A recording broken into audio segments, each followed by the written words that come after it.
kupas tuntas tentang penjumlahan vektor ya. Penjumlahan vektor. Penjumlahan vektor itu ada metode yang kita gunakan, ada metode grafis, metode gambar, ada metode analisis. Jadi pada metode ini kita menganalisa atau menggunakan hitungan. Untuk video kali ini kita akan membahas tentang metode analisis. Oke.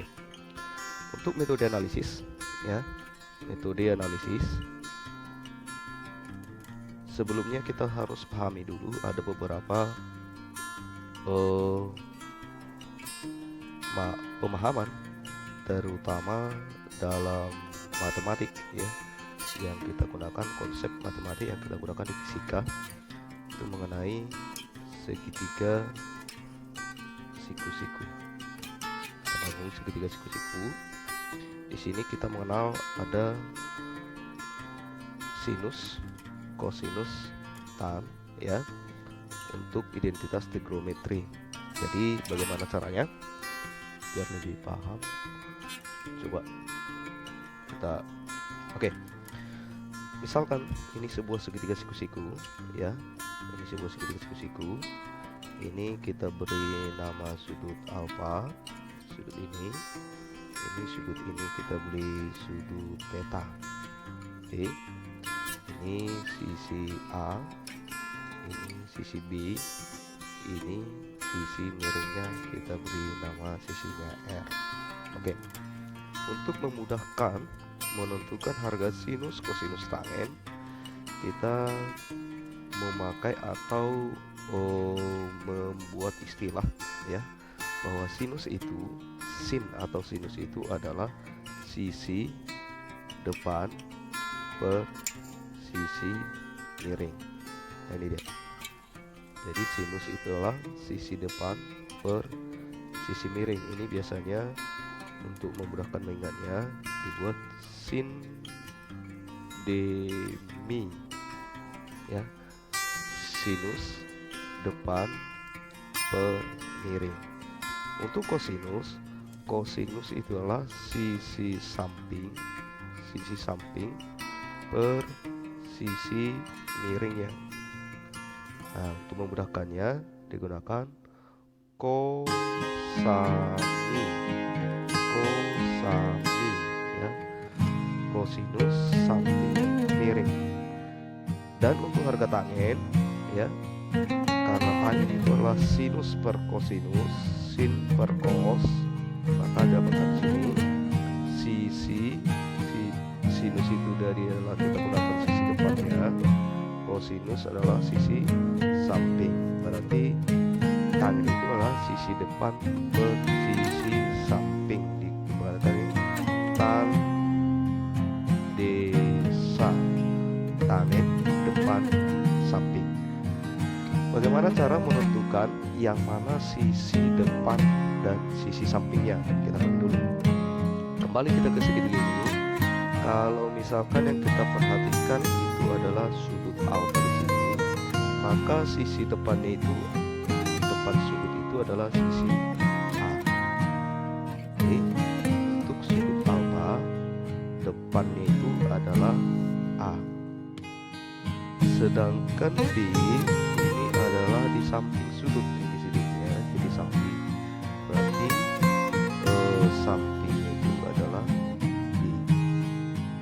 Miring bentuknya jelas, miring itu adalah R. Oke, itu untuk sudut alfa. Maka bisa kita tentukan harga sinusnya.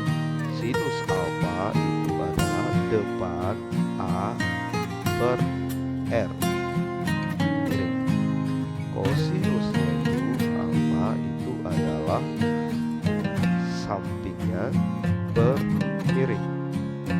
Sedangkan harga tangen itu adalah tangen alfa depan per samping.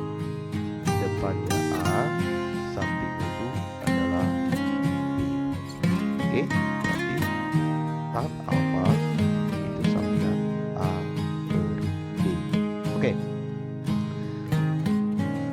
Selanjutnya metode yang kita gunakan di vektor.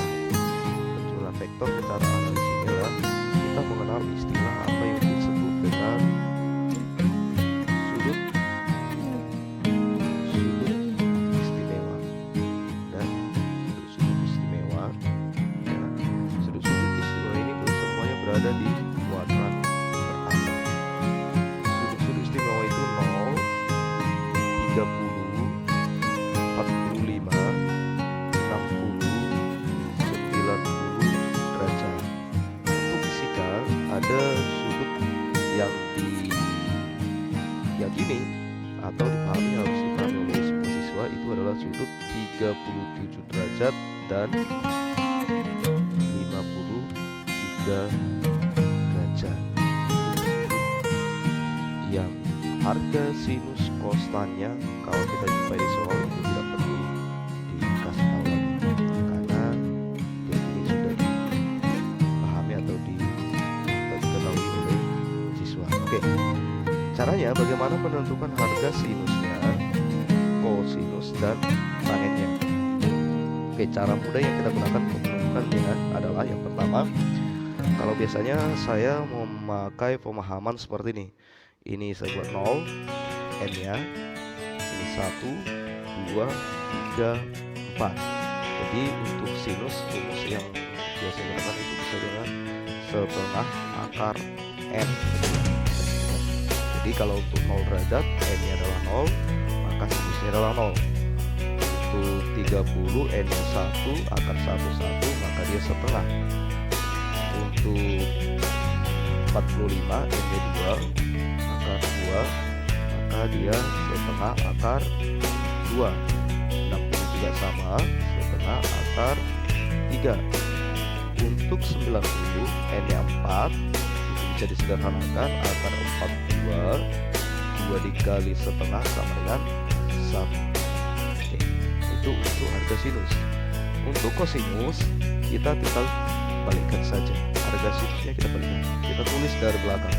Dan ini 1, ini setengah akar 3, ini setengah akar 2, ini setengah, baru sini 0.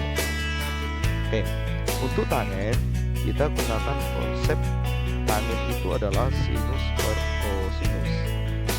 Ya, tangen itu adalah sinus per kosinus, atau dipelesetkan itu tangen singa diperkosa tanis A. Ya, tadi itu singa diperkosa tanis A. Sin A perkosa A sama dengan tangen A. Maka untuk tangen 0 dibagi 1 itu 0. Setengah dibagi setengah akar 3 adalah 1 per akar 3 atau 1/3 akar 3. Setengah akar 2 dibagi setengah akar 2 itu 1. Setengah akar 3 dibagi setengah ini adalah akar 3. 1 dibagi 0 itu kita tulis, ya. Maka selesai sudah menentukan harga sin konstan untuk sudut-sudut istimewa. Oke, seperti yang kita pahami tadi, untuk sudut 37 dan 53 di fisika ini di soal tidak dikasih tahu lagi nilainya, dianggap sudah tahu karena sinus ini 0,6, 37, 53 itu adalah 0,8. Dengan konsep yang sama untuk kosinus, maka kosinus 37 itu adalah 0,8 dan kosinus 53 itu adalah 0,6 dibagi. Oke, sampai di sini untuk menentukan sudut-sudut istimewa. Yang menjadi permasalahan, lingkaran terdiri dari 360 derajat, sedangkan yang kita pahami itu masih di sini adalah hanya sampai sudut 0 sampai 90 derajat. Oke, kita mengenal istilah yang disebut dengan sebutan kuadran. Kuadran itu apa? Kuadran itu adalah garis yang membagi bidang menjadi 4 bidang yang sama, 4 bagian yang sama. Kuadran 1, 2, 3, 4. Dan 1, 2, 3, 4. Ini 0, 90, 180, 270, kembali lagi ke 300. Oke, berarti kuadran 1 0 sampai 90, kuadran kedua 91 sampai 180, kuadran ketiga 181 sampai 270 dan seterusnya. Oke, untuk memahami harga sinus kostan untuk kuadran-kuadran ini, kita beri kode ya, ASTC, asal saja tahu caranya ya, asal saja tahu caranya.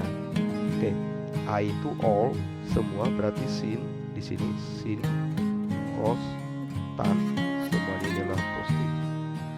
Sedangkan S di sini singkatan dari sin, berarti di sini yang sin positif, cos tangennya negatif. Di sini sin, cos,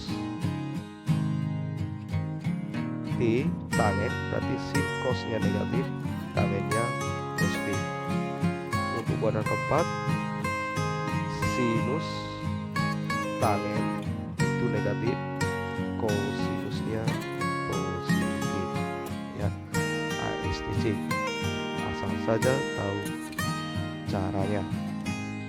Contoh, kalau kita mau menentukan misalkan harga sinus kosinus dari 120 derajat, ini adalah kuadran kedua.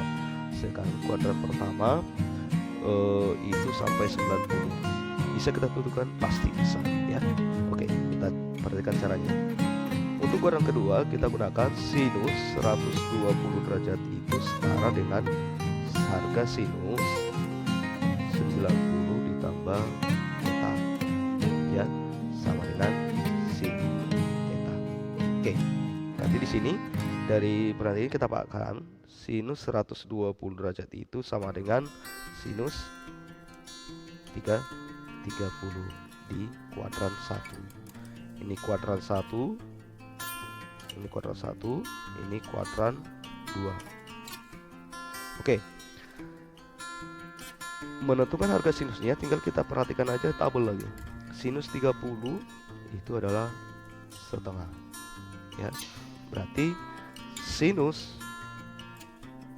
120 derajat itu sama dengan setengah. Kembali kita ke kuadran. Untuk kuadran kedua sinus positif, cos tan negatif, berarti tetap sinus 120 adalah setengah. Kalau ditanya kosinusnya, kosinus 120, hati-hati, kosinus di kuadran kedua bernilai negatif, maka ini sama dengan min cos 30 derajat sama dengan min kosinus 30 setengah akar 3, berarti minus setengah akar 3, begitu seterusnya. Oke.